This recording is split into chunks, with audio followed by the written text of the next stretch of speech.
Hello and welcome to another edition of Mailbag.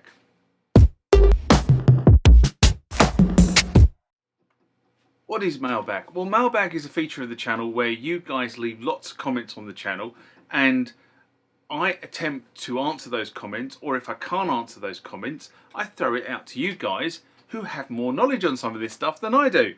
So let's get into the first mailbag of this session. Remember, like, comment, subscribe to the channel. Go over to Instagram and follow me there. Go over to Facebook, follow me there. That's where the normal notices are. And consider becoming a Patreon.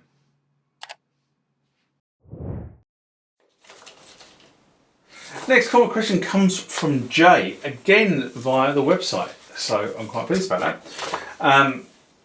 Jay writes, "Hello there." Well, hello Jay. I found your video about the Muse Receptor as I was looking for a Drive ISO system image. Do you happen to have such an image for the Receptor 2 Pro Max? And if so, what amount to support your work would you charge for sharing it? If you don't have a system image, would you happen to know where I could get one from? Thanks very much in advance. Well, this is very interesting. I'm always happy to support you guys as part of this, and I've said this many times, but I make no candid about there needs to be some sort of remuneration in terms of a donation to the website to help this thing run. So the website and the YouTube channel don't run themselves without somebody forking up some money somewhere down the line. So all donations via Patreon, if you want to join the Patreon TMG community, fine. But all donations are greatly received and are used in putting together this stuff. Anyway, now what I said to Jay, and this is what I've said to anyone else, is I do have an ISO image of a working version 1 Rev C. And the reason why I have a version 1 Rev C is because I have 2 version 1 Rev Cs in my collection as it currently stands. Whether I carry on with 2 Rev 1 version Cs or not, that's a different question. But I do have at the moment 2 version 1 Rev Cs. So I've got ISO images of both their hard drives when they turned up to me, just in case I bugger it up.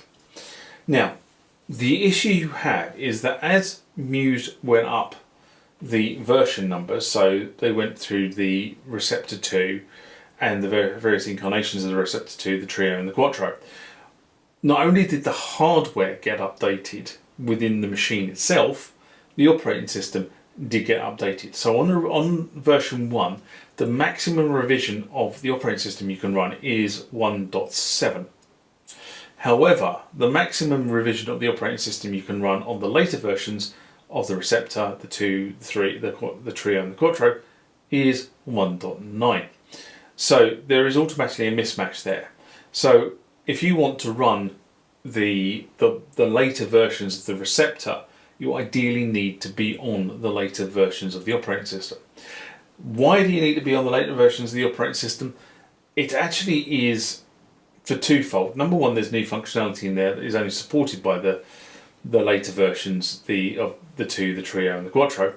But number two, and this is probably the more important one, is that the 2, the Trio and the Quattro have different hardware components to them and therefore have a slightly different driver set.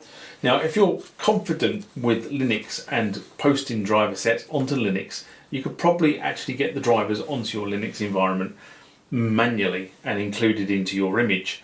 So you could run a 1.7 and then load the drivers in if you know what you're doing. I'm not sure. I probably could do it with a lot of hacking around in the Linux subsystem, but I really don't want to do it because, as you know, somebody said to me the other day, I'm a musician, hopefully, not a software engineer. You know I work in IT, but I don't do software engineering. What I do in IT is I solve problems. That's my job. So I get other people, if I need software written, I get people who really know how to write software for me. So what I would do, if anybody else has got an issue with the Muse Receptor, one of the biggest sources of information is the Muse Receptor Facebook group. You have to join it and you have to be accepted into it, I have to be honest. But there are some guys on there who are really genuine and will give you advice. There are also some guys on there who are not so helpful, and let's kind of leave it at that. But that would be my first port of call. If you've got a receptor problem, check the Facebook group out. There's also a great Aussie website, and I can't remember what it was called now, but that is a really good resource as well. Next comment or question comes from Glenn Zamansky, and a bunch of numbers. And this was in response to Muse Receptor. 8 top tips for cloning your Muse Receptor. A video I did in March 2022 when I was effectively trying to clone my Muse Receptors because they were driving me round the bend. And Glenn writes, I have a Receptor Quattro. I'd like to clone the 3.5 Seagate Barracuda hard drive to a 2.5 SSD. Am I able to clone using one of the cheap $50 cloning docks that I see on eBay? Thanks. Well, in truth, it's not the hardware that actually makes the difference, but you do need hardware, depending on how you're going to clone it, if I'm brutally honest. You do need hardware that can obviously read the disk that you're trying to clone from. And if I remember correctly, the disk on the Muse, on the earlier versions of the Muse, is a IDE disk, but the disk on the later versions of the Muse, I believe, is SATA. So as long as you can support a SATA interface, then you should be able to use that a dock on that receives from eBay. Now, I'll be brutally honest with you, I've just done a cloning exercise on another machine, and the cable that I use for that, because my docks were basically throwing errors, so I bought a cheap £14 cable from Amazon. Yeah, it did come from Amazon, and that seemed to do the trick quite nicely in that instance, because it was, as I say, the dock that I was trying to do it with was just throwing errors, and it said it wanted to take 48 hours, whereas the cable that I bought from Amazon took 3 hours to do the whole thing and get to the other end and get a drive that was actually working. So what would I say here? I said my advice is, I can't say yes or no, because again, it goes back to a comment I made recently about Amazon. You have absolutely no idea how good or bad some of the stuff that's sold on Amazon actually is until you buy it. And if you buy it and use it and it's rubbish quick enough, you can probably get your money back from Amazon. And in actual fact, I'll tell you a story very quickly. Recently I bought something from Amazon for the studio, and it was utter pants.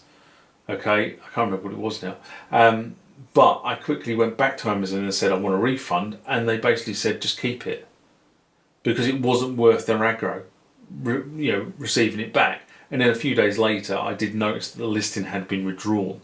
So that basically meant that whatever it was completely pants, and a lot of other people had I suspect, identified that back to Amazon, so they pulled the listing. I'm assuming it was Amazon that pulled the listing, of course. But there you go. That's what I would say about that. It's kind of a bit trial and error. I'm sorry, I can't give you more specific on that one. Just make sure whatever you buy is compatible with the operating system that you're going to use to clone. So if you're going to use a Windows PC to do the cloning, make sure that it's compatible with Windows. If you're going to use a Mac to do cloning, make sure it's compatible with your version of OS. Or if you're going to use a Linux instance to do cloning, make sure it's compatible with the Linux flavour that you are using.